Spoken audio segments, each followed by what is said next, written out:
Buenas noches con todos. Disculpen la Eh, demora en la conexión. ok, doctor, empezamos. Eh, Muy buenas noches, estimados participantes. A nombre de APROJU Capacitaciones y el Ilustre Colegio de Abogados de Callao, les doy la cordial bienvenida a la conferencia magistral. Hoy contamos con la presencia de mi buen amigo, doctor Michael Remigio Quesada. Eh, Él es magíster en Ciencias Penales por la Universidad San Martín de Porres, estudios de litigación oral en Colombia, máster en Derecho Penal y Criminología por la Universidad de Sevilla, España, especialista en Derecho Penal y Procesal Penal, abogado litigante, quien nos disertará un tema muy importante, que es la determinación judicial de la pena, aspectos sustantivos y jurisprudenciales, o también alguna vertiente de connotación pragmática de cara a los últimos pronunciamientos de nuestra Corte Suprema respecto a este tipo de delitos. A los participantes, por favor, les rogamos que apaguen el micro y la cámara para no tener interferencia con nuestro expositor. Y a los participantes también que deseen certificarse, les voy a estar dejando la información en el respectivo chat. Sin más preámbulos, estimado doctor, le cedo la palabra para que haga su respectiva disertación. Doctor, tiene 60 minutos. Adelante.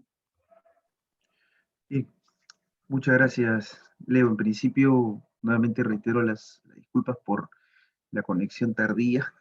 En segundo lugar, quiero agradecer al doctor José Morales, a Leo por la invitación, la consideración de poder tener presente a mi persona en este tipo de eventos académicos, donde pues nos piden siempre poder reflexionar sobre algunos aspectos muy importantes de diversos temas. Hoy, eh, dentro de la convocatoria que tuvimos, pues consideraron y tuvieron a bien poder trabajar uno de los temas que considero pues que muy poco se ha podido escribir, pero es de mucha utilidad poder considerar algunos aspectos relevantes de las instituciones de la determinación judicial de la pena, ¿no? Indefectiblemente no se puede trabajar la determinación de la pena a nivel jurisprudencial si es que únicamente pues se echa mano de las sentencias, sino también hay que analizar un poco cuál es el contexto dentro de la capacidad de la reforma tanto sustantiva que han tenido a lo largo de estos últimos 10 años y cuáles son las intenciones del legislador en virtud de poder desarrollar algunos criterios muy específicos respecto al proceso o procedimiento de determinación judicial de la pena. ¿Sí? Entonces, en este breve espacio vamos a poder considerar, vamos a tratar de hacer un breve resumen, una retroalimentación muy interesante, creo yo, siempre presto a las críticas, comentarios, porque hay posiciones que verdaderamente son muy debatibles y controvertidas. Entonces, estoy en la oportunidad para sentar algunas bases que considero propias y poder reflejar y remontar algunos conceptos que se han ido manejando a lo largo de estos últimos años. ¿Sí? Vamos a iniciar en principio, si me permiten, hay un pequeño material que quiero compartir, no sé si está habilitada esa posibilidad, confírmame Leo, si es así, para poder compartir un pequeño material que tengo en PPTs, si no, bueno, igual podemos trabajar de esa forma. No, doctor, ya está compartido. Comparta, doctor. A ver, ahí está, listo. Ajá, perfecto. Creo que sí se logra visualizar. En este breve tiempo que nos queda, definitivamente hablar del sistema de penas y la determinación judicial de la pena, sin duda, no solamente hay este tipo de eventos, simposios, sino se han trasladado hoy el estudio de la pena, pues a conceptos estrictamente más amplios, cursos enteros de determinación de la pena en pregrado, especializaciones a nivel internacional e incluso unidades de posgrado han dedicado el estudio a la determinación de la pena. Pienses entonces que vamos a hacer un breve resumen de mucho trabajo y sobre todo la intención que tenemos para poder conversar con ustedes sobre estas instituciones. Hay un pequeño sumario que hemos preparado, ¿sí? En principio, vamos a hablar de unos aspectos generales de la determinación de la pena, sobre todo conceptualizarla, observar cuál es su ubicación, cuál es el marco normativo que se tiene para hablar del procedimiento de determinación judicial de la pena, cuando estamos luego ante el sistema de penas que guarda el Código del 91, ¿no? Que tiene ya anteproyectos y proyectos para su modificación. Un tercer momento vamos a hablar del procedimiento propiamente dicho de la determinación judicial de la pena, ¿no? Porque consideramos que es un procedimiento como tal, para pasar después a evaluar y definir el colectivo de circunstancias modificativas de responsabilidad penal, ¿no? Una de las instituciones muy, eh, tal vez, muy antagónicas, de mucha colectividad de conceptos que tiene el Código Penal, en virtud de pues la misma ubicación, ¿no? No hay una ubicación propia del legislador para poder definir cuándo nos hallamos ante las circunstancias modificativas de responsabilidad penal. Vamos a tratar de clasificarlas, darles algunas características, y finalmente, pues, tener que ver, si es que el tiempo nos alcanza, algunos temas prácticos que nos han dejado la jurisprudencia, los acuerdos plenarios, y poder desarrollarlos, pues, de cara al tema de hoy, ¿sí? A ver, vamos a iniciar, ¿sí? Sistema de penas en el Código Penal. Me es interesante iniciar con ello, con este concepto, porque el derecho penal, cuando lo hemos estudiado desde las bases del derecho penal o el derecho penal parte general, nos dijeron que se divide en dos grandes capítulos, dos grandes libros, ¿no? Uno que estudia el comportamiento o la conducta, y otro que estudia la consecuencia, que es la sanción a imponerse, ¿no? Entonces, hoy no vamos a analizar el comportamiento del ser humano. O sea, el comportamiento como tal lo analizaríamos en la parte general, estrictamente la teoría del delito. Lo que se han encargado los manuales de escribir está por gusto. Mientras que en la teoría de la pena, vamos a conceptualizar, a centrarnos al estudio de la sanción, de la consecuencia. Es decir, ya tenemos a un sujeto que hoy es responsable a efectos penales.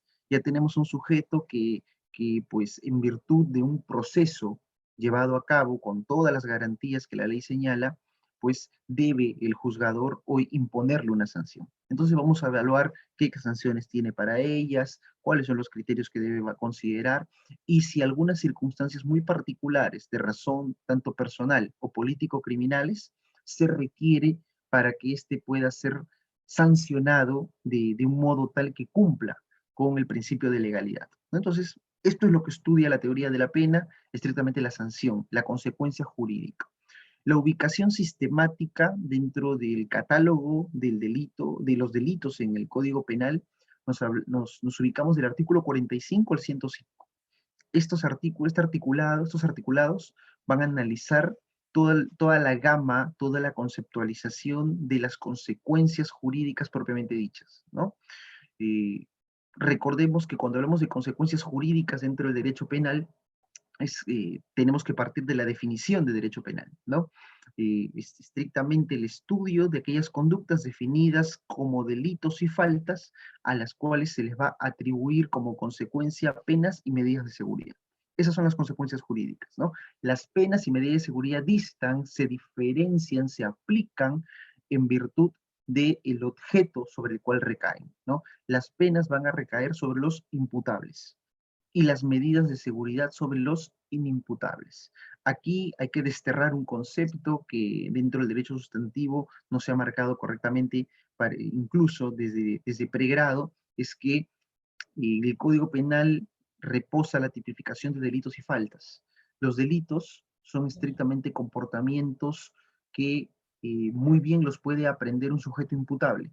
Las faltas también las puede aprender un sujeto imputable, ¿sí? Sin embargo, la diferencia yace en que el inimputable no comete ni delitos ni faltas. El inimputable comete infracciones a la ley penal, y al cometer las infracciones es que se hace pues acreedor de la consecuencia medida de seguridad, ¿sí? A partir de ahí es que nace la consecuencia medida de seguridad y nace la consecuencia pena. Es importante reconocer este tipo de conceptos porque en el marco de la ley penal sigue la misma estructura de una norma jurídica cualquiera, no obstante que en el supuesto de hecho de una norma jurídica vamos a encontrar para la ley penal a la conducta, donde por un nexo de causalidad se le tendrá que atribuir una consecuencia jurídica, que son las penas y la medida de seguridad. Es indispensable que cuando se trabaja el concepto de pena o su aplicación dentro del derecho penal, tengamos que reposar, recaer o volver a estudiar a los principios que legitiman el derecho penal, ¿no? O los principios constitucionales del derecho penal, aquellos que le dan legitimidad para que el Estado, a través del jus puniendi, pueda imponer ciertas sanciones, perseguir a una persona. Por ejemplo, tenemos a los 4 principios que considero elementales, los más importantes, que incluso se encuentran pues resumidos en el título preliminar: legalidad, proporcionalidad, lesividad y culpabilidad. Cada uno de estos tiene una vinculación muy estrecha entre el comportamiento y las consecuencias.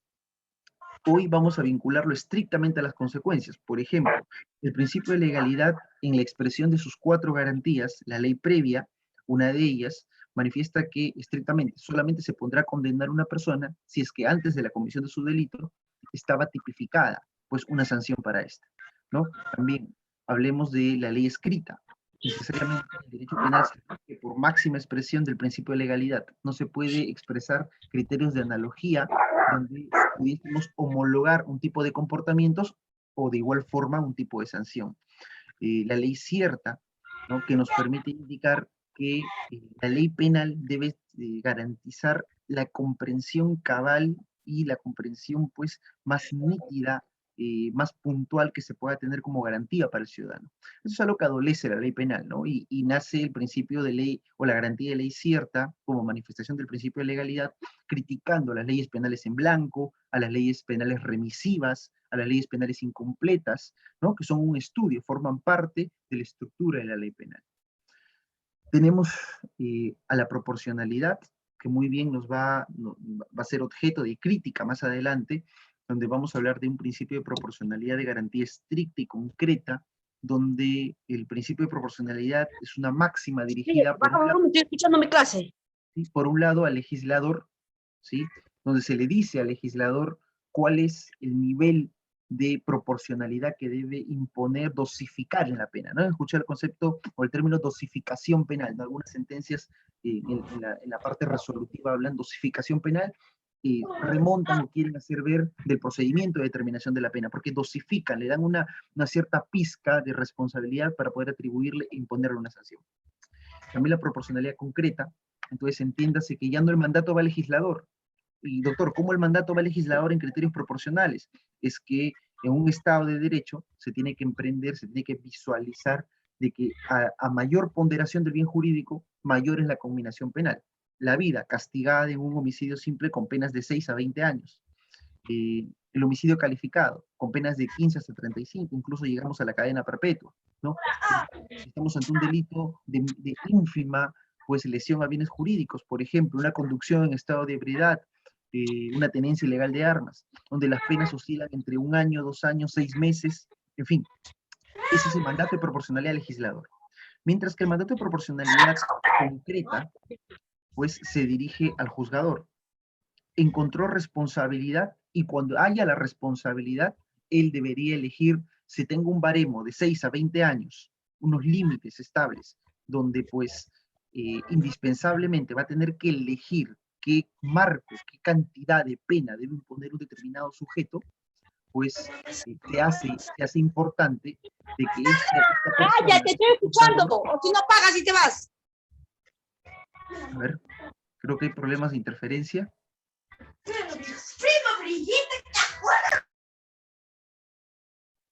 A ver, sí, bien.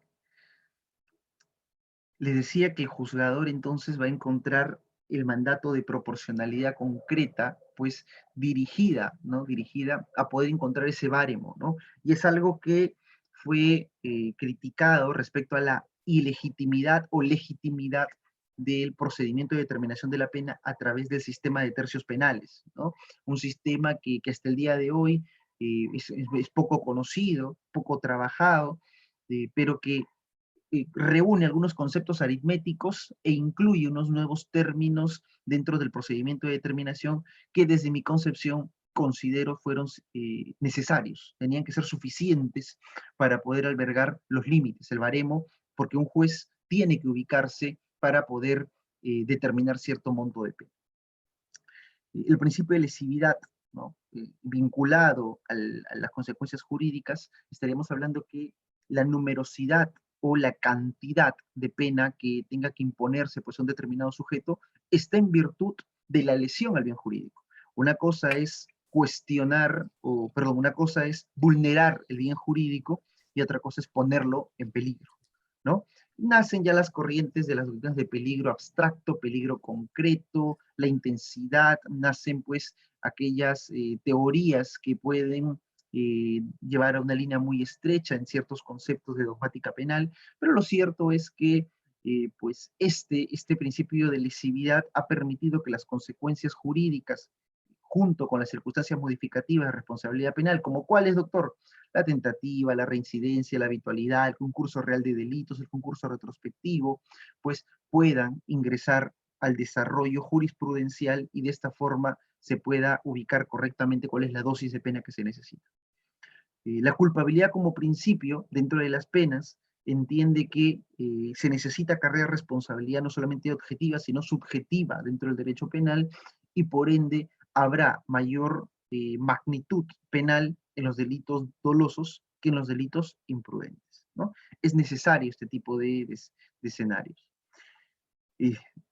Si es que hablar de la clasificación de las penas y el procedimiento de determinación es tan importante, mucho más lo es también definir que para poder considerar cuál va a ser la dosificación, el procedimiento de determinación de la pena que se tiene y poder hallarnos dentro de hoy este sistema de tercios penales que pues nos presenta un nuevo modelo de aplicación penal o aplicación punitiva, pues es importante también tener la clasificación, ¿no?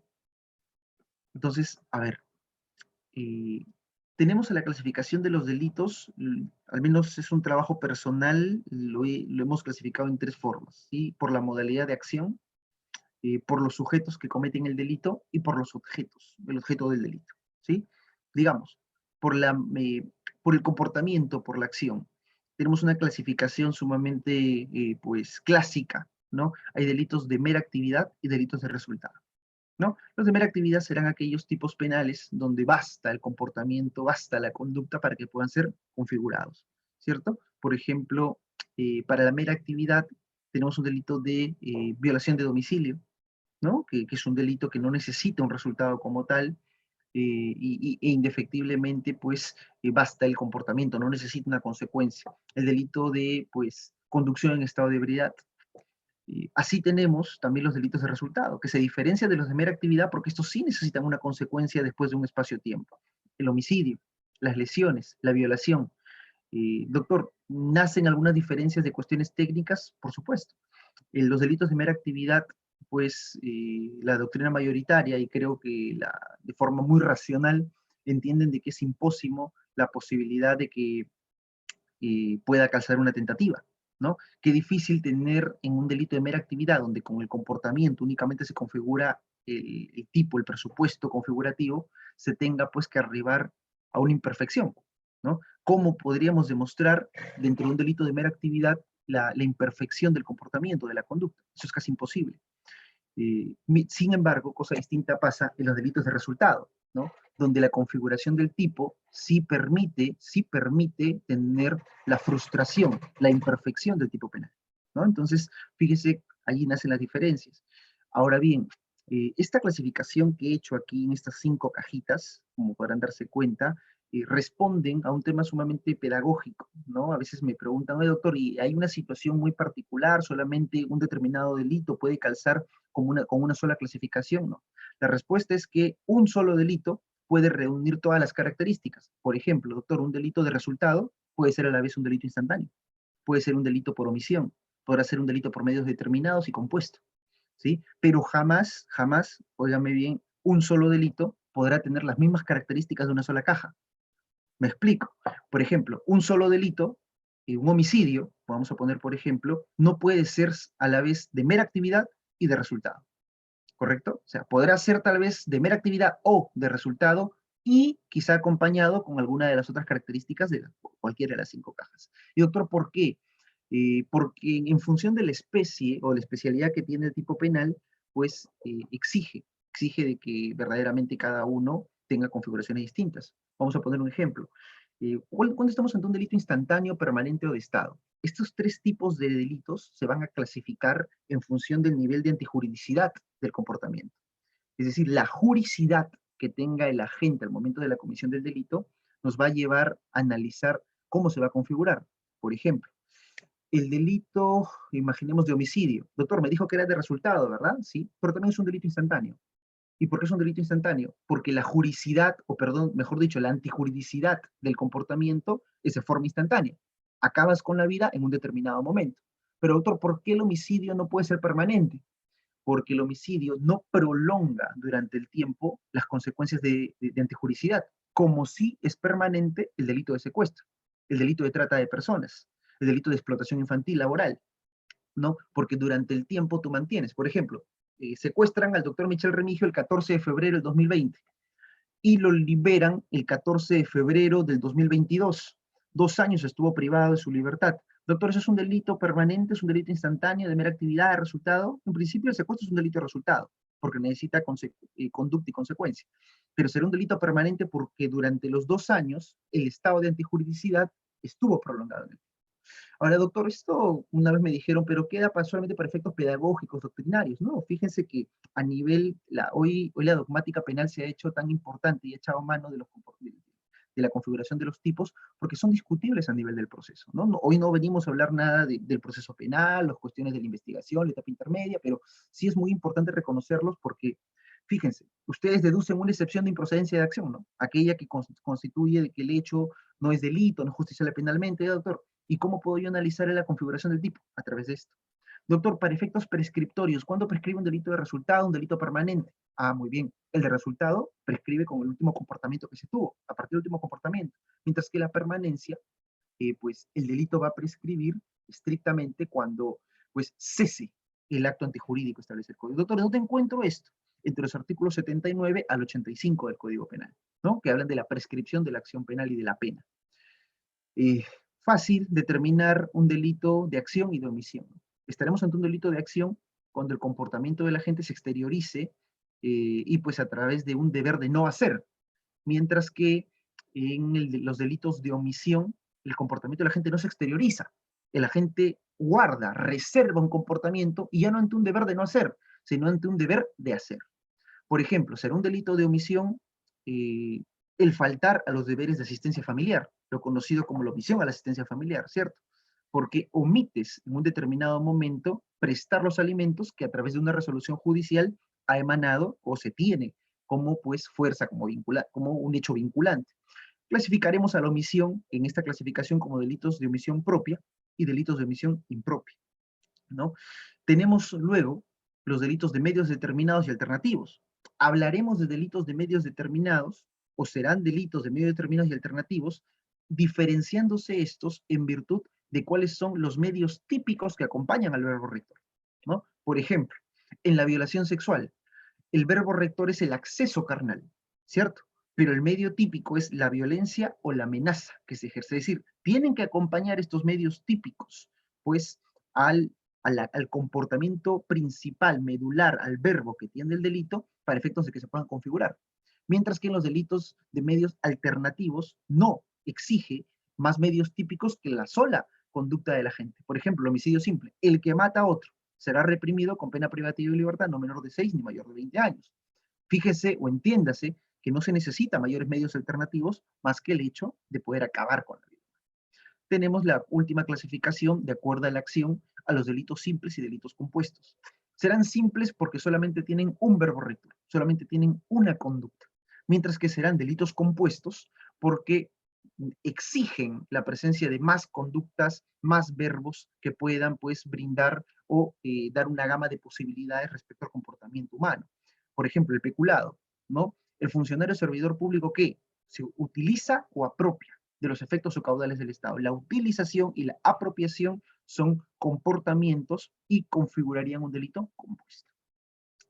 Una segunda clasificación que tenemos son los delitos según el sujeto, ¿verdad? Tenemos a los delitos de dominio, gran clasificación, ¿no? Gran premisa o teoría que se tiene, y los delitos de infracción de deber, ¿no? Aquí hay un gran problema de interpretación, ¿no?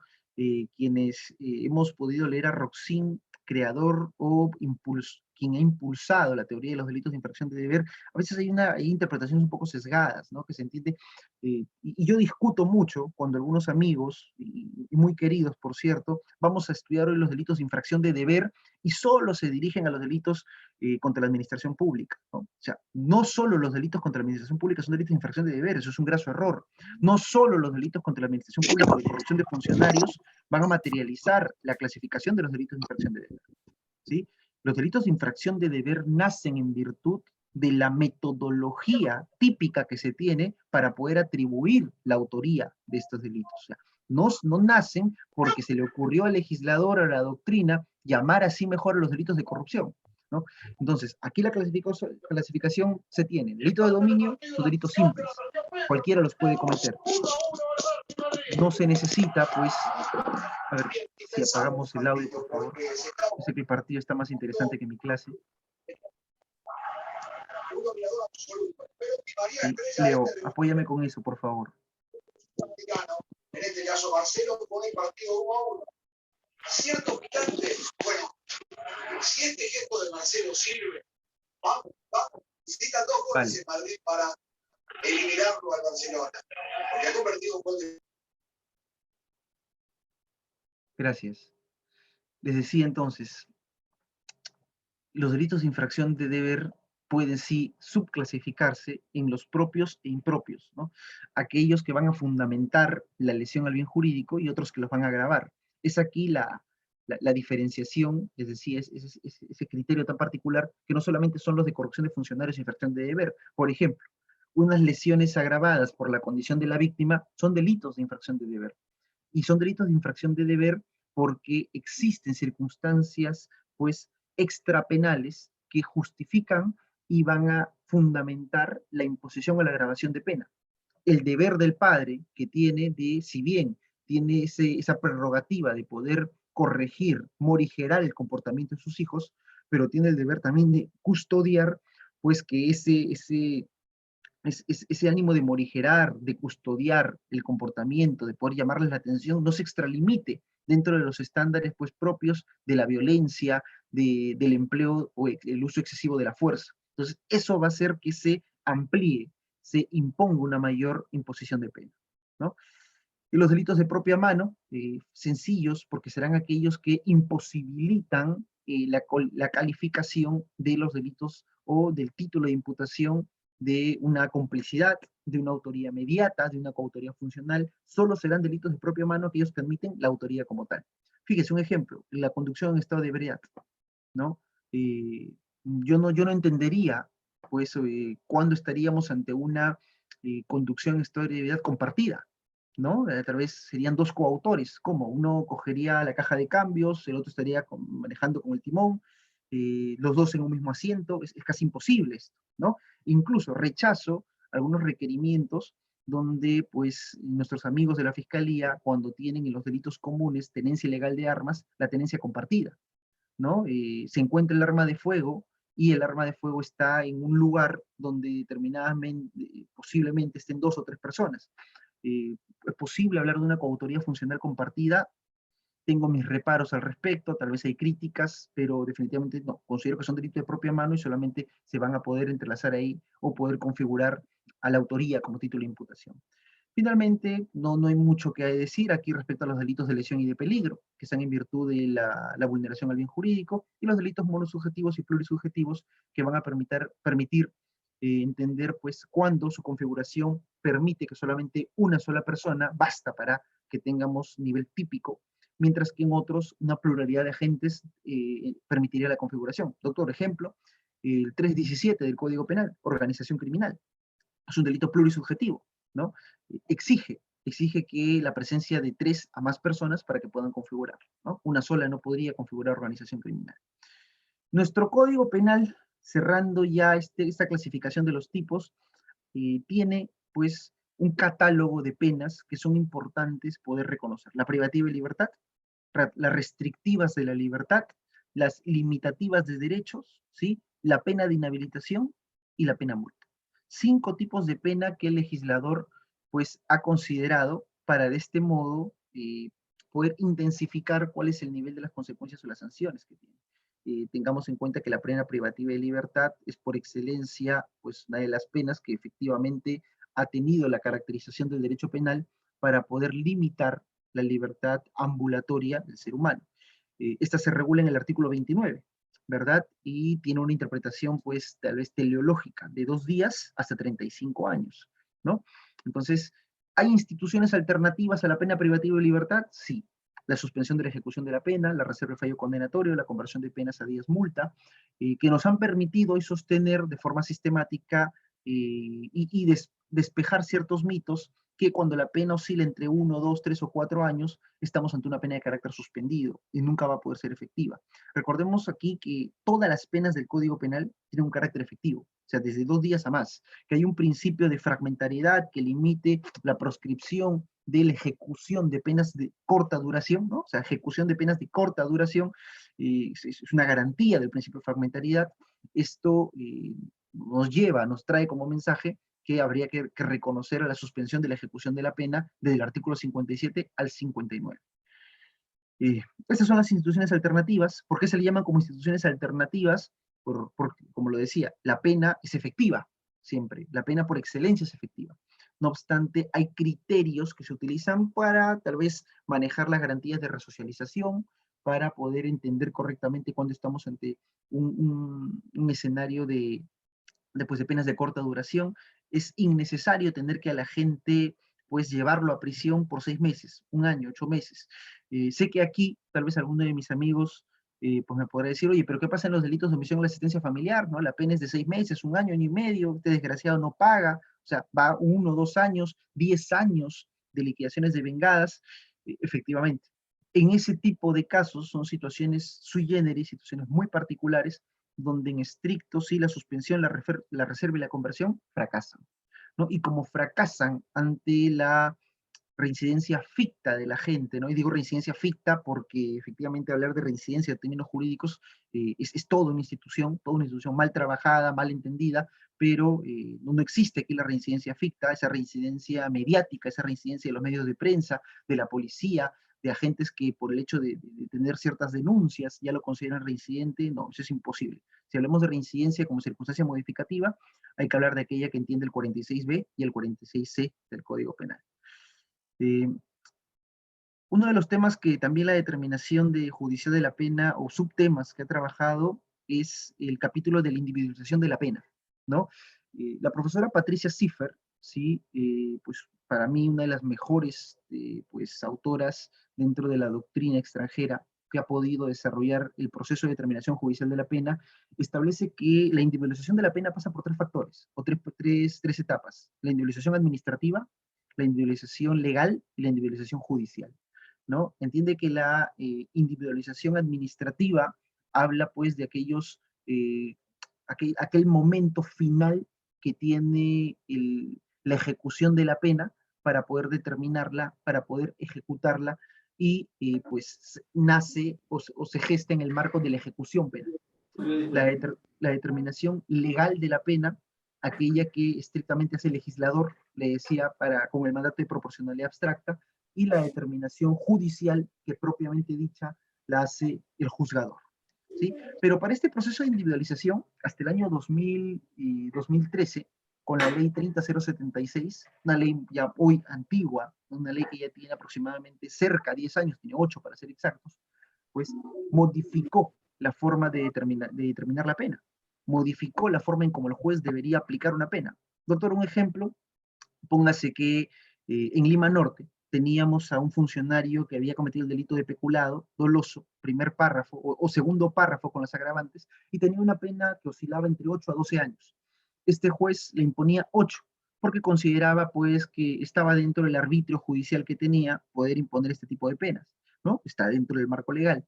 Nos íbamos tal vez a Huancavelica y el juzgado unipersonal de Huancavelica o el colegiado determinaba que la pena iba a ser 10 o 12, pues encontraba como argumentos que tenga pues la condición de funcionario, las particularidades del caso, pero el caso tal vez o las condiciones probatorias o técnicas serían las mismas. ¿Cómo es que la ley 30076 individualiza? ¿Cómo es que la ley 30076 perfecciona, creo yo, o perfila, mejor dicho, para que no suene muy egocéntrico este argumento, perfila el modo y la forma de poder dirigir el procedimiento de las penas, lo hace ante la incorporación del sistema de tercios, ¿no? Te dice ahora, oye, tú tienes que dividir el espacio punitivo, ¿no? Del marco mínimo y máximo de la pena, y de esta forma encontrar tres espacios, tres tercios, 1, 2, 3, y dependiendo de ciertas circunstancias que modifican la responsabilidad, tú vas a poder elegir en qué tercio, en qué baremo vas a hallar la pena. Con esto se exigía entonces de que un juez, para poder encontrar un espacio punitivo, debe tener un mínimo y un máximo. Y empezaron los primeros problemas. Por ejemplo, doctor, y un homicidio calificado, a ver, si usted revisa su código, el legislador establece que la pena será no menor de 15 años. Eso me dice. A diferencia del homicidio simple, que la pena es de 6 a 20, donde sí tengo un mínimo y un máximo. ¿Qué pasa en ese tipo de delitos donde dice no menor de 15, no mayor de 20? ¿Cómo yo encuentro límites? Y primero habría que entender o se echó mano, ¿sí?, de los conceptos de pena abstracta, ¿sí?, y pena conminada, ¿no? Entonces, cuando estamos ante una pena conminada, hablábamos de pena conminada, aquella que está tal y cual el código la ha legislado. Por ejemplo, de la lectura simple que se le hace al artículo 108, estamos ante pena conminada. Y cuando hablamos de pena abstracta, hablamos de pena abstracta cuando nos encontremos ante una pena, un delito que tenga una pena mínima y una máxima. Oiga, doctor, pero el 108 no tiene mínima y máxima, tiene solamente la mínima, que es no menor de 15. Bien, entonces vamos a echar mano de una segunda institución. Oye, ¿cuál es esa? Las leyes penales remisivas, las leyes penales incompletas. Por ejemplo, una ley penal remisiva es el artículo 29.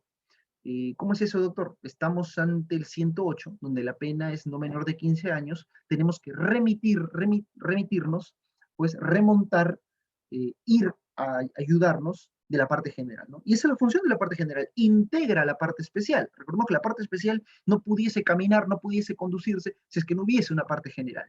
Entonces el artículo 29 me dice las penas serán no menor de 2 días ni mayor de 35 años. Ah, doctor, la integro con el 108 y al integrarla, el 108, entonces, cuando el legislador me diga, el que comete homicidio calificado será reprimido con pena no menor de 15 años, no menor, o sea, no le puedo imponer 12, 13, 14, no, 15 como mínimo. ¿Le podré imponer 20? Sí. 25 también, 30 igual, pero 40 no, 35. ¿Por qué? Porque el 29 me dice que el máximo es 35. Entonces, nace ahí por una ley penal remisiva la pena abstracta. 15 y 35. Y sobre ese baremo es que yo volveré a seccionar los tercios o empezaré a seccionar los tercios. Esto se ha hecho durante todo este tiempo. Sin embargo, el inconveniente nace, o el inconveniente se tiene, cuando en el modelo de determinación de los tercios se habla. Estaremos ante un tercio inferior cuando el juez encuentre circunstancias solo atenuantes, ¿no? Cuando estamos ante circunstancias atenuantes, doctor, vamos a estar ante ellas cuando son aquellas que disminuyan el nivel de la responsabilidad. Las agravantes, su mismo nombre lo dice, ellos incrementan el nivel de responsabilidad. Entonces, cuando estemos ante circunstancias atenuantes, estaremos en el tercio inferior. Cuando estaremos ante circunstancias atenuantes y agravantes, ambas en el intermedio. Y cuando estemos en circunstancias solo agravantes, en el tercio superior. Fíjese pues ante un ejemplo muy claro, tal vez de 3 a 6 años, ¿sí? Imaginemos, 3 es el mínimo, 6 el máximo. Si aritméticamente seccionamos el primer tercio inferior, hablamos de 3 hasta 4 años. El segundo tercio de 4 a 5 años. Y el tercer tercio de 5 a 6 años. Oiga, doctor, si es que solamente tiene circunstancias agravantes, de 5 a 6. ¿No le podría imponer el juez 3, 4? No, ya no. Solamente de 5 a 6. Y doctor, ¿y cuándo saber que le imponga 5 o 6 años? El primer mito que hay que retirar es que ya las penas no solamente son en años. Hoy vamos a encontrar sentencias, ya desde todo este tiempo, sentencias donde las penas oscilan con años, meses y días. Por ejemplo, es muy probable de que a una persona se le puede imponer hoy 5 años, 6 meses y 21 días de pena privativa de libertad, ¿no? Eh, Piénsese que en este mismo ejemplo de 5 a 6, la fiscalía pues requiere 6 años. Y el juez le dice, no, un momento, para mí 5 años y 6 meses es una pena proporcional, porque dentro de este espacio punitivo, de este tercio superior, ha nacido un nuevo marco, un nuevo mínimo y un nuevo máximo, entonces la mitad será lo más proporcional. Y si se somete este señor a la terminación anticipada, a una conclusión anticipada del juicio, habría que reducirle hasta la séptima parte, ¿no? Hasta la sexta parte. Si la persona tiene responsabilidad restringida, hay que reducirle también más la pena. Entonces, fíjese que esas reducciones nunca van a ser reducciones exactas, siempre van a ser entre años y meses. Es por eso que se legitima la posibilidad de imponer años y meses en una sentencia. Les decía, las circunstancias modificativas de responsabilidad penal son indicadores de carácter objetivo, subjetivo, que van a colaborar en analizar, en encontrar cuál es la intensidad del delito. Algunas por el desvalor de la conducta y otras por el grado de reproche, ¿no? ¿Cómo se clasifican? Por el tipo de sanción, por su propia naturaleza y por la efectividad que cumplan. Por ejemplo, tenemos por su naturaleza circunstancias específicas y genéricas. Así como la ley 30.076 modificó el sistema o incorporó el sistema de tercios, también modifica el artículo 46 del Código Penal. Y si seamos un poquito más exhaustivos, revisemos un Código Penal antes de la ley 30.076, en el artículo 46. Nos vamos a dar cuenta que el legislador solamente señala una lista de circunstancias. Mientras que en el caso con la ley 30.076, el legislador lo que realiza es discrimina entre circunstancias atenuantes y circunstancias agravantes de responsabilidad penal. Entonces, las circunstancias genéricas están en el artículo 46. ¿Qué significa esto? Que para cualquier delito se van a poder contabilizar, se van a poder tener en cuenta. Una circunstancia genérica, doctor, hay un atenuante. Hay varias atenuantes. Una de ellas, el que carezcas de antecedentes penales. Es una circunstancia atenuante. El que obres por un móvil noble o altruista, ¿no? El que luego de la comisión del delito acudas ante las autoridades a poder dar cuenta de este, ¿no? Entonces, son circunstancias atenuantes. Circunstancias agravantes genéricas, doctor, que realizas el delito bajo el contexto de una pluralidad de agentes, que realices el delito utilizando un inimputable, de que te ejerzas o puedas tú colaborar dentro del delito y utilices tu condición de funcionario público.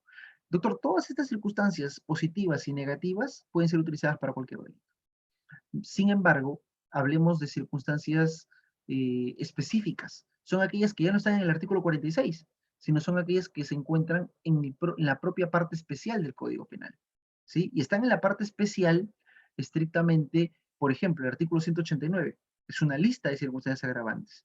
Mientras que el 188 tiene la conducta y el comportamiento, el 189 tiene circunstancias agravantes, ¿no?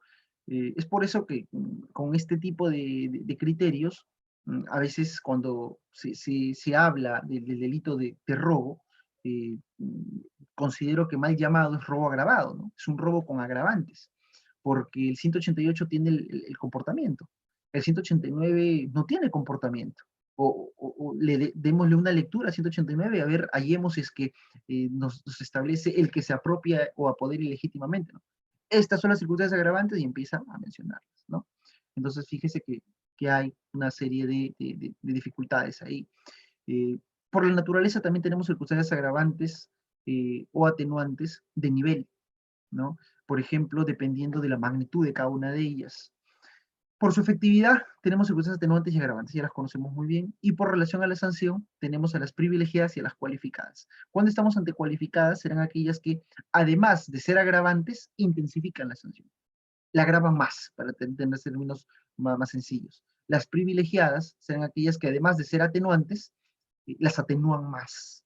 Las consideran como circunstancias de reducción punitiva. Fíjese, esta es la incorporación del artículo 45A del Código Penal que regula el sistema de tercios, ¿no? Cuando estamos ante circunstancias atenuantes o agravantes, estaremos en el tercio intermedio, inferior, superior. Esta es una lista de circunstancias atenuantes, ¿sí? Una lista: la carencia de antecedentes penales, el orar por móviles nobles o altruistas, presentarse voluntariamente a las autoridades después de haber cometido la conducta punible para admitir su responsabilidad, la edad del imputado, en tanto que ello hubiera influido en la conducta punible. Es decir, son circunstancias que nos van a permitir a nosotros disminuir la pena, como circunstancias agravantes. Estaremos ante, como atenuantes, perdón. Estaremos ante circunstancias agravantes cuando hablamos de la pluralidad de agentes, ¿no? Ejecutar la conducta valiéndose de un inimputable, entre las que tenemos aquí como lista, ¿sí? Pero aquí hay que tener en este tipo de aplicación unos conceptos garantistas que nos van a permitir aplicar de forma correcta. Por ejemplo, solo se podrán aplicar las circunstancias atenuantes, ¿sí? O agravantes, y fíjese lo que establece el código, ¿no? Que no estén previstas específicamente para sancionar el delito y no sean constitutivos del hecho punible. Aquí hay una serie de principios. De entrada, ¿sí? Se deben interpretar las circunstancias atenuantes y agravantes bajo un criterio o principio de literalidad, ¿sí? Es decir, solamente lo que se tenga como tal, como circunstancia agravante o atenuante, debe ser de interpretación. Por ejemplo, yo los invito a que ustedes revisen el Código Penal, si tengan su artículo 46, y respondamos a la pregunta: doctor, ¿el tener antecedentes penales es una circunstancia atenuante o agravante? Y la verdad, por ahí quizá alguien me diga, doctor, es una circunstancia agravante, ¿no? Porque tiene antecedentes penales. O sea, ¿quién espera que una persona que ya tenga antecedentes pues pueda tener un atenuante? Si es que nosotros revisamos el artículo 46, en el segundo párrafo, con la lista de circunstancias agravantes, yo les aseguro que no van a encontrar ese agravante. O sea, el tener antecedentes penales no es un agravante. Y lo que sucede es que por la noción de gravedad del delito, nosotros la consideramos como agravante.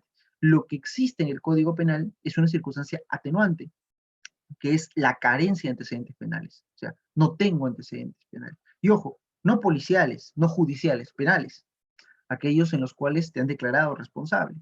Entonces, fíjense, si nosotros consideramos que el tener antecedentes penales es una circunstancia agravante, pues estamos realizando una interpretación en sentido contrario, ¿no? Perjudicial para el imputado. Y les he dicho que la interpretación aquí debe ser literal o tiene que ser teleológica. Entonces, es una situación muy particular. Ahora, por ahí alguien quizá esté preguntándose: oiga, doctor Remigio, pero si me está diciendo que tener antecedentes penales no es una circunstancia agravante, el que tiene antecedentes penales, ¿qué pasa? ¿Cómo valoran ese comportamiento dentro del sistema de determinación de la pena? Pues bien, fíjense que estamos ante el ejemplo de hace un momento, de 3 a 6 años, y me dicen: oye, este señor no tiene circunstancias agravantes, ¿no? Pero como tiene solamente atenuantes, vamos a imponer la pena entre 3 y 4 años, ¿sí? Que es el primer tercio, el tercio inferior. Oiga, doctor, muy bien, ese nuevo marco son los límites que tiene el juez para imponerle. El juez tiene otro nuevo marco, 3 y 4. Sobre esos 3 y 4 años tiene que elegir. Sí, ahora, yo juez, veo que esta persona dentro del proceso tiene antecedentes penales, valoraré esa condición recién dentro de este marco. Entonces le podré decir no. Si 3 años y medio o 3 años era la posibilidad por ser una persona primaria, no tener antecedentes, 4 años le impondré por tener antecedentes penales. Y si la pena puede ser suspendida, bueno, le pondré 4 años, pero de pena efectiva, porque ya tiene antecedentes penales, ¿no? Entonces, allí nace una situación sumamente distinta. Las circunstancias atenuantes privilegiadas, bueno, se ha hablado bastante respecto a este tema. La Corte Suprema emitió muchas sentencias donde algunas las consideraba como tal, otras no. Lo cierto es que hoy se entiende que como circunstancias atenuantes privilegiadas, al menos reconocidas jurisprudencialmente, son dos: la responsabilidad restringida y la tentativa, ¿sí? Entiéndase que son circunstancias atenuantes privilegiadas. Incluso, por ahí hay algunas sentencias donde la tentativa la han ubicado como condición de disminución de la punibilidad, que ya es otro tipo de institución. Circunstancias agravantes cualificadas, vamos a encontrar a la reincidencia y a la habitualidad, ¿no? Son las reconocidas jurisprudencialmente. Entonces, se tiene ahora una discusión de cuáles podemos hallar o cuáles podemos encontrar. Vamos a cerrar esta breve reflexión, ¿sí? Ya porque efectivamente hablar de esto significaría pues también aterrizar sobre el marco de la realidad, de qué es lo que se ha tenido en los fueros de justicia. Fíjense, ¿qué cambios a nivel jurisprudencial en función aplicativa trajo el sistema de determinación de la pena? ¿No? Por ejemplo, en el título de imputación, en la autoría y participación. Quiero partir de esta premisa, ¿no? Se sabe de que el autor, pues, es el eje dependiente del cómplice. O sea, no existe cómplice si es que no hay autor. Ahora bien, porque la complicidad es un modo de colaboración a la autoría, ¿no? Si no hay autor, ¿a quién colaboras? ¿O sobre qué colaboras? Y una de las premisas que tiene el artículo 27 del Código Penal, ¿sí? Es que efectivamente siempre que se le imponga una sanción al cómplice o al partícipe, para ser exactos, partícipe tenemos cómplices e instigadores, siempre que se le imponga una sanción al partícipe, pues estos van a ser en menor condición o menor intensidad que la del autor. Jamás el partícipe va a recibir la misma pena que el autor. ¿Perfecto? Eso nadie tiene duda. Pero doctor, ¿qué ha pasado ahora con el sistema de tercios? Pues fíjese que la Corte Suprema ha indicado en algunas sentencias donde a través de la entrada en vigencia del sistema de tercios, sí es posible que el autor o el cómplice pueda tener mayor pena que el autor. Y esto en virtud, sí, esto en virtud que pues la individualización es tan personal de que si el autor no tiene antecedentes penales, pero si el cómplice es reincidente, si el cómplice reúne esas circunstancias agravantes, pues puede hacer que en este marco de individualización de tercios reciba mayor pena. Doctor, ¿esto es legítimo? Sí, sí es válido. Se trató de cuestionar, pero la Corte Suprema ya lo ha dejado sentado, ¿no? Si es posible. Seguimos en cuanto al marco de la determinación de la pena, cómo es que la condición o el título de imputación puede hallarse en los delitos de infracción de deber, ¿no? Les decía que los delitos de infracción de deber no únicamente son aquellos que están relacionados a la administración pública. Fíjese, en el recurso de nulidad del caso Alberto Fujimori, uno de los tantos que fue procesado, en el caso Diarios Chicha, pues la Corte Suprema hizo una discusión, o formuló la discusión, que si es posible que la coautoría funcional pueda tener como presupuesto a la teoría de infracción de deber. La Corte Suprema ha indicado que no, que la infracción de deber únicamente admite a la autoría directa o personal. Incluso, ¿no? En la última tesis doctoral del maestro Ramiro Salinas Siccha, pues estableció la confusión que tenemos aquí en el sistema jurídico penal peruano de por qué hoy en los delitos de infracción de deber hablamos de partícipes, hablamos de cómplices, instigadores, autores, si es que la infracción de deber jamás definió partícipes, cómplices, instigadores ni autores, ni coautores tampoco. La infracción de deber únicamente hablaba de autoría y participación, ¿no? Entonces, rescató esto la Corte Suprema y dijo, no es posible elevar de una coautoría en sede de infracción de deber. Es imposible. Y reposó también en un acuerdo plenario, un poquito antiguo, el 8/2007, donde justo se había aplicado, se estaba discutiendo la circunstancia de pluralidad de agentes en el artículo 189, que hablaba del robo con agravantes, ¿no? Y decían, oye, ¿cómo aplico esta circunstancia de pluralidad de agentes? 2, 3 sujetos, uno con moto, o 2 con moto, bajan de la moto uno, le quita el celular a la señorita, sale corriendo, la golpea, ella está atrás, el otro le jalonea la cartera, en fin, configura un delito de robo con agravantes y se quiere atribuir la circunstancia de pluralidad de agentes, ¿no? Como circunstancia agravante. Si es que la Corte Suprema ha indicado, si es que acaso el título de imputación es la coautoría funcional y se presupuestan los elementos de la coautoría, ¿no? Ejecución conjunta, dominio global, aporte necesario, pues cada una de estas sí se pudiese entender por configurada la circunstancia de pluralidad de agentes. Fíjese, o sea, para que te puedan condenar, el juez puede emitir una sentencia estimatoria de responsabilidad con la agravante de pluralidad de agentes, debe encontrar de que antes te han atribuido coautoría funcional. Si es que esto no es así, es imposible en términos técnicos de que te puedan determinar un tipo de pena, ¿no? Fíjense, aquí es muy, muy interesante, ¿no? La ineficacia de la resolución que revoca la suspensión de la ejecución de la pena. Eso es un tema que se ha trabajado mucho, se cuestionó en su momento bastante por los espacios, los foros académicos.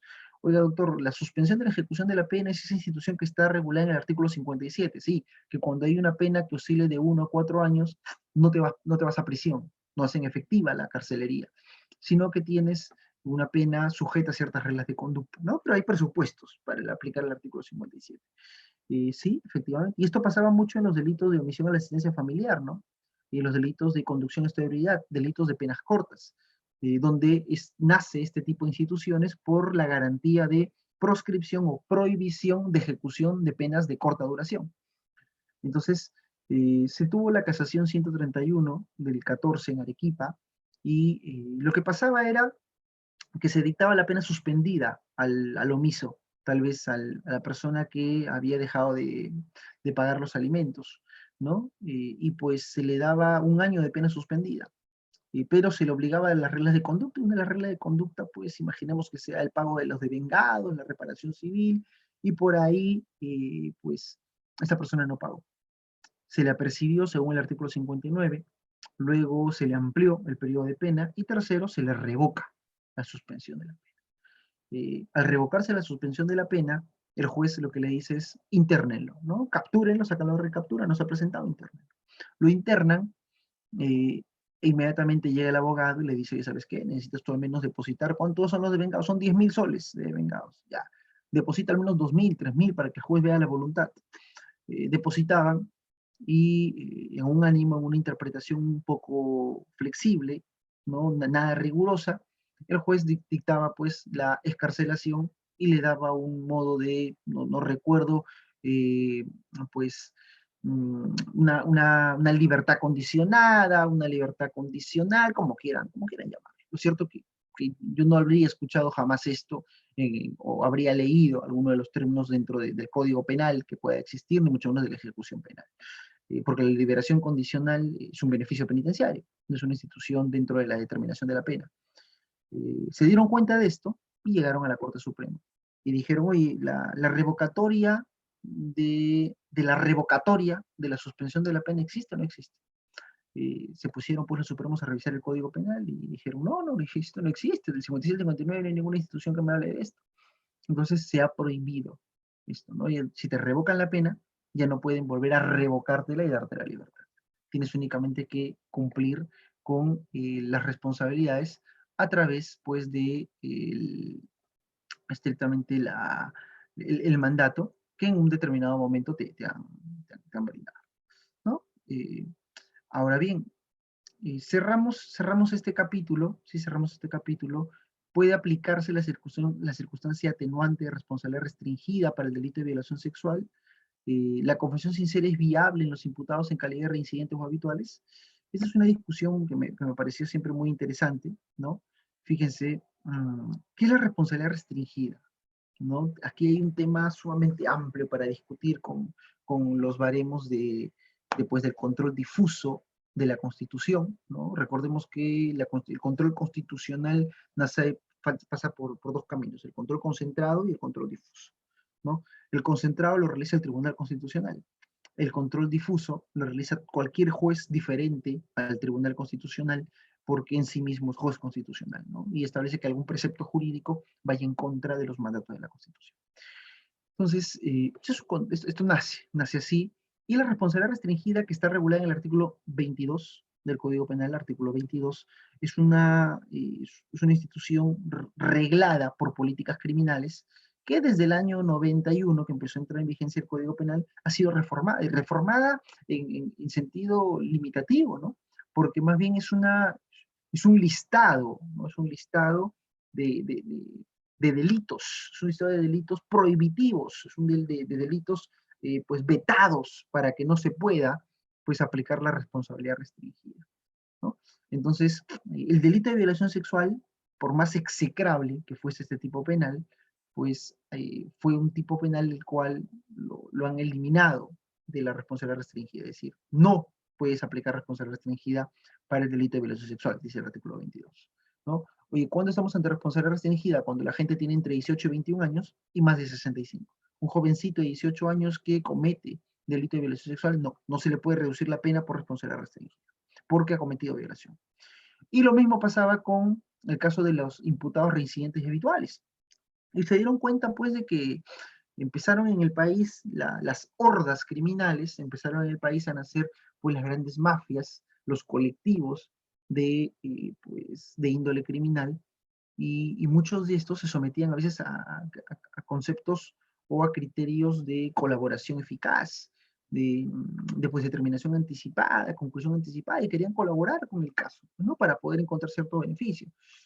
Por ahí, uno de ellos, o por ahí en este tipo de casos, pues se sometían a la confesión sincera, digamos, pero tenían un determinado detalle, que si nosotros nos vamos al artículo 160 del Código Procesal Penal, nos vamos a dar cuenta que, solo escapándonos un poquito del tema de derecho penal, nos vamos a dar cuenta que se prohíbe la confesión sincera o aplicar el beneficio de la reducción de un tercio, que creo yo que es uno de los beneficios más amplios que se tiene, ¿no? En reducción punitiva, después de la colaboración eficaz propiamente dicha, o del acuerdo de colaboración, pues es la confesión sincera, pero no, se le prohíbe a los reincidentes y los habituales. Entonces la Corte Suprema emite el acuerdo plenario 4/2016, ¿no? Y en el 4/2016 me dice pues muy claramente me dice, a ver, los alcances de la confesión sincera, ¿no? La confesión sincera y la responsabilidad restringida sí pueden ser aplicadas y deberán ser fundamentadas vía control difuso por los jueces penales porque lesionan el principio de igualdad. Miren el artículo 22 cómo fue evolucionando. Este es un pequeño cuadrito que hice hasta el año 2016-17, ¿sí? Donde pues en el 98, que hubo la primera reforma, se excluyen este tipo de delitos. En el 2009 ingresan más, en el 13 otros, y en el 2015 ya van ingresando diferentes tipos de delitos, ¿no? Entonces, hay un principio de igualdad ante la ley, y por criterios político-criminales, el legislador no ha especificado por qué debería dejar de aplicarse la responsabilidad restringida, ¿no? Lo mismo sucedió con la reincidencia y la habitualidad. La Corte Suprema ha indicado que, a ver, si es que aplicamos un principio de primacía de la realidad, un principio de las máximas de la experiencia, nos vamos a dar cuenta que ¿quiénes pueden aportar más en la búsqueda de información verídica, de información fehaciente, pues al interior de una organización criminal, al interior de un colectivo de personas involucradas en un delito? ¿Los reos primarios o los reincidentes y los habituales? Quienes tendrán mayor condición de operatividad dentro de la organización y podrán tener mayor información por los vínculos que han tenido durante todo este tiempo. Es obvio que el reo primario no, porque recién está ingresando a la organización, es muy probable, ¿no? No queremos decir que sea la regla, pero el reincidente y el habitual usualmente ya conocen esto. Entonces, entenderíamos que son personas que puedan colaborar con la Administración de Justicia y por ende es inconstitucional que se le pueda limitar la oportunidad de que ellos se puedan afianzar o reposar su tesis de defensa, de disminución punitiva en el marco de la responsabilidad restringida, ¿no? Entonces, definitivamente conversar en cuanto a la determinación de la pena es algo que muy bien lo pudiésemos hacer en un espacio muy amplio, conversar o tratar ciertos conceptos que en definitiva se hacen siempre difíciles de su comprensión, pero creo que es un tema que podemos irlos manejando, podemos irlos conversando y desarrollando sobre todo. Es bueno conocer no solamente la doctrina, sino darle una interpretación también de cara a cómo está pensando la jurisprudencia, tanto en sentencias hoy del sistema especializado, en los sistemas nacionales y en la Corte Suprema, que ya son 3 niveles de jurisprudencia que hay que empezar a vincularnos, a poder desarrollarlos poco a poco, ¿no? Entonces, por mi parte, estimados amigos, colegas, pues ha sido un placer poder compartir con ustedes en esta noche. Gracias por su atención. Felicitar tanto al doctor Jacén Morales y a todo su equipo de trabajo por tener siempre este tipo de eventos, por considerar siempre este tipo de espacios académicos donde nos invitan siempre a nosotros, no solamente como participantes o ponentes, a tener que compartir los conocimientos o lo poco que podamos haber recogido en todos estos años, sino también poder aprender de las críticas y de las experiencias de cada uno de nosotros, ¿no? Como operadores, tanto estudiantes, abogados, jueces, fiscales, que estamos sumergidos en el día a día, ¿no? Felicitarlos también a ustedes por dedicarse un pequeño espacio, un tiempo, para poder nosotros estar ahí, tratar de manejar uno de los diferentes áreas o tópicos dentro de la realidad jurídica penal que tenemos hoy en nuestro país. Muchas gracias y conmigo pues hasta una próxima oportunidad, salvo que tengan ustedes algún tipo de preguntas o cuestionamientos al respecto. Doctor Michel, buenas noches. Sí, buenas noches. Sí, le saludo a Jacén. ¿Cómo está? ¿Cómo está, Jacén? Qué gusto, doctor. Muy buenas noches. En principio, doctor, agradecerle a doctor por su tiempo en esta charla. Y quisiera hacer una pregunta. Estamos viendo en este mundo que nos ha tocado ahora adaptarnos. A diario estamos viendo muchas situaciones de feminicidios. ¿Considera usted, dado que ahora ha tocado el tema de la pena, que las penas deberían elevarse, ¿no? Ser más represivas, un poco para frenar las conductas de las personas, ¿no? Otro que no le merece lo indicado. Gracias. Bien, a ver, aquí hay un tema sumamente importante, ¿no? Usted ha hecho una de las preguntas que pues siempre para mí es muy, con mucha responsabilidad tengo que dirigirme, ¿no? Eh, es, aquí hay que diferenciar dos planos antes para entrar a poder fundamentar mi respuesta. El plano jurídico del plano estrictamente, pues, neófito, ¿no? Del ego en derecho, porque ya no vale decir únicamente el plano mediático, ¿no? El plano mediático es una de las formas de expresión que tiene el neófito, el ego en derecho, para poder hablar y proporcionarse de información, ¿no? Entonces, si diferenciamos estos dos planos, entonces el argumento que voy a tener que dar yo es un argumento estrictamente jurídico.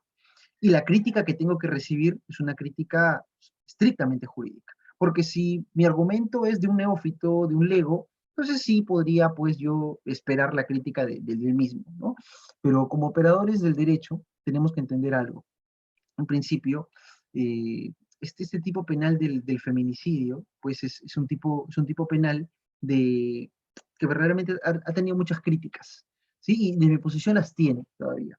No debemos entender que el matar o la muerte de una mujer acarrea por sí la configuración de un feminicidio, ¿no? Decir eso es algo que entonces, ahí en el 2012, 2013, o perdón, 2010, 2011, cuando esto ingresó, pues yo decía, ¿por qué no traemos el homicidio?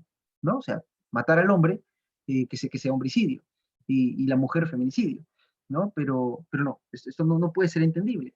Entonces, si es que se habla de un incremento de muertes de mujeres, ¿sí? Creo yo que el problema no reposa en la esfera jurídica. O sea, el problema reposa, claro, en la tasa de criminalidad que hay en el país, que ha incrementado a lo largo de la coyuntura, la política, en las esferas culturales y sociales, ¿no? Eso es un trabajo, creo yo, que le corresponde evaluar a los criminólogos, ¿no? O sea, cómo es que está pensando el delincuente, qué es lo que está pensando, qué es lo que está pasando en la sociedad y cómo ellos deberían estar enfocando el problema del delito. Entonces, hablar también del incremento de las penas por el incremento de los feminicidios, primero, si es que voy a incrementar penas es porque algo debe estar pasando, ¿no? Y siempre nos hemos dado con la puerta en la cara que el incremento de penas no responde a la solución o no responde al problema. Es lo mismo que sucedía si es que la pena de muerte o la castración química pudiese dar solución a la violación sexual, ¿no? La violación sexual hasta el día de hoy se entiende como que no solamente es un problema hermético jurídico, sino es un problema de trastornos psicosexuales, de trastornos mentales, ¿no? De esferas ya culturales, de antecedentes psicológicos, sociales y pues, no sé, accidentales, ¿no? Entonces, por ahí yo creo que el camino no va, por el incremento de penas. El camino, la solución va primero por una correcta, un correcto estudio de los tipos penales, que se tenga gente instrumentalizada, especializada en términos de estructura del delito, ¿no? Algo que no tenemos dentro de este Congreso. Lastimosamente, quienes crean las leyes, pues no tienen la suficiencia para poder dictarlas, emitirlas. Crear una ley no es simplemente el hecho de aumentar un papel, y con mucho respeto lo digo a veces, o al estilo Susy Díaz, pues a mayor normas que yo pueda emitir, mayor proyectos, oye, mayor conciencia yo estoy haciendo dentro del Congreso. Entonces, no soy de la postura que el incremento de penas pueda frenar el incremento de la ola delictiva. La ola delictiva va de la mano con aspectos criminólogos. El incremento de la pena va de la mano con aspectos político-criminales, pero la criminología y la política criminal, ambas van a echar mano, van a apoyar para que el derecho penal sea uno, ¿no? Y feminicidio es un problema de derecho penal. El incremento de penas es un problema de la política criminal. Entonces, son instituciones muy diferentes. Cierro esto diciéndoles que siempre recordemos que cuando iniciamos el estudio del derecho penal, nos dijeron esa triada que tiene el derecho criminal, esa triada, derecho penal, o dogmática penal, política criminal y criminología, nos hemos olvidado hasta el día de hoy, ¿no? Y no nos gusta a nosotros los abogados, pues, tener que recordar este tipo de conceptos. Me hace una pregunta, creo la doctora, la señorita Elizabeth, me dice, a ver, hacía mención en su proceso sobre las medidas alternativas a la pena privativa de libertad. Mi pregunta es la siguiente: ¿se puede aplicar pena suspendida o reserva fallida en delitos de agresiones contra las mujeres? Pues no se puede. No se puede, existió ya la modificación al artículo 57. No se puede ya ni en los delitos de corrupción, salvo algunos casos muy excepcionales, ni en los delitos de agresión contra las mujeres, donde ya la proscripción de su aplicación está desde el artículo 57 del Código Penal, ¿no? Tal vez no lo he plasmado, ¿sí? Pero en las últimas modificaciones sí, es imposible ya plasmar, aplicar una pena de carácter suspendido.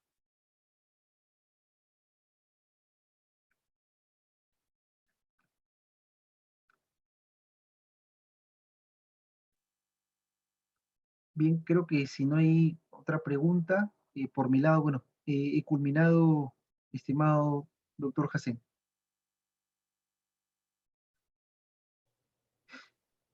Bien, doctor Michel, muchísimas gracias por su disertación. Creo que han quedado de repente muchas preguntas, muchos temas también por debatir. Quizá, doctor, lo invitamos a una próxima jornada académica.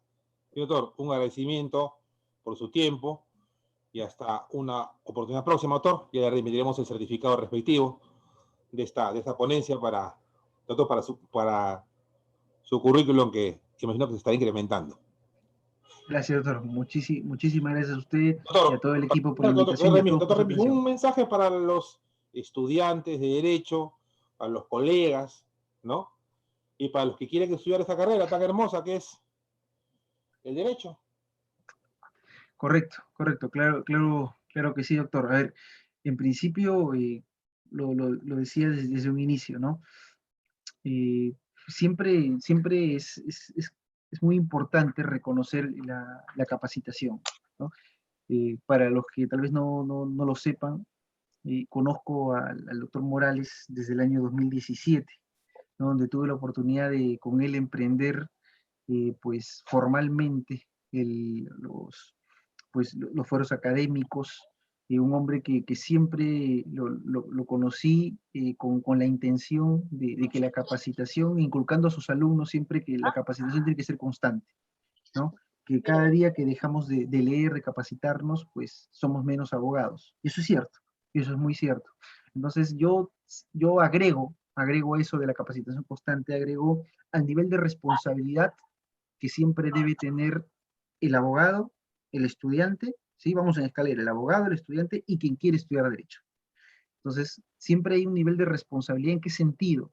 Creo yo que detrás de nosotros cargamos los problemas ajenos, ¿no? Nos llaman siempre para el problema. Es muy difícil que llamen a un abogado para algo pues, que no sea un problema, ¿no? Y es parte de nuestro día a día tener que solucionar esos conflictos, ese tipo de inconvenientes. Entonces, el derecho es una de las carreras a quien le debo mucho, a quien creo quienes amamos nuestra profesión, a quienes día a día nos esforzamos por seguir creciendo, incrementando nuestros conocimientos y brindando un mejor servicio, pues la asumimos con mucho ahínco, con mucha pasión. Entonces, esa misma pasión creo yo que debe ser siempre entendida, debe ser siempre sobrevalorada. Si soy abogado, creo yo reconocer que el día a día me va a permitir a mí entablar o aprender, recoger ciertos conceptos. Si soy estudiante, es el mejor momento que tengo para poder yo devorar los libros, ¿no? Y si quiero estudiar Derecho, tengo que comprender algo. Quitémonos esa idea de que el que quiere estudiar Derecho es porque no le gustan los números, o el que quiere estudiar Derecho es porque ama leer, ¿no? El Derecho es una profesión, como todas, que tiene una visión integral, tiene una noción pues completa, ¿no? Y las especialidades son muchas. Hoy creo que es importante tener presente que pues las universidades, la universidad no hace al alumno, la universidad te brinda las herramientas más importantes, básicas, para que tú puedas crecer, ¿no? Hay que sobrevalorar ese tipo de cosas y siempre tener presente que el estudio constante, la preparación, tenemos que seguir, incluso nosotros quienes compartimos estos espacios como ponentes, tenemos que seguir también preparándonos porque es parte del día a día, es parte de nuestra noción y bueno, creo yo que todos aquí estamos en la capacidad tanto humana e intelectual de seguir creciendo y aprendiendo. Nos reunimos todos estos sábados por seguir emprendiendo este camino, ¿no? Y en esa visión quiero cerrar finalmente, pues una vez más agradeciéndole a usted, doctor Morales, por la invitación, ¿sí? Agradeciéndole por la invitación y pues enviándole un cordial y un cariñoso saludo a Mireya, ¿sí? Quien sé que nos está escuchando, sé que está aquí en esta intervención y pues tiene el ánimo de poder emprender este camino del derecho. Entonces, para ella, los mayores augurios, el mayor éxito, tiene como referente pues a un gran maestro, que es el doctor Hassen, a quien si pues sigue esas líneas del derecho de familia, el derecho civil, muy bien sé que la va a encaminar, y si no, sé que va a hacer las cosas tan alturadas o hasta mejor que este guía, que es el buen amigo Hassen Morales, ¿no? Un saludo cordial, un abrazo fraterno y espero en alguna oportunidad tener a bien, tener la consideración y pues la alegría de poder compartir y verla más adelante siempre pues creciendo en el día a día. Bien, doctor Michel, muchas gracias por sus palabras. Un agradecimiento, doctor, y hasta una próxima oportunidad. Un abrazo a la distancia. Cuídense todos, cuídense. Listo, doctor. Un saludo. Buenas Gracias. noches. Nos vemos. Buenas noches. Gracias, gracias.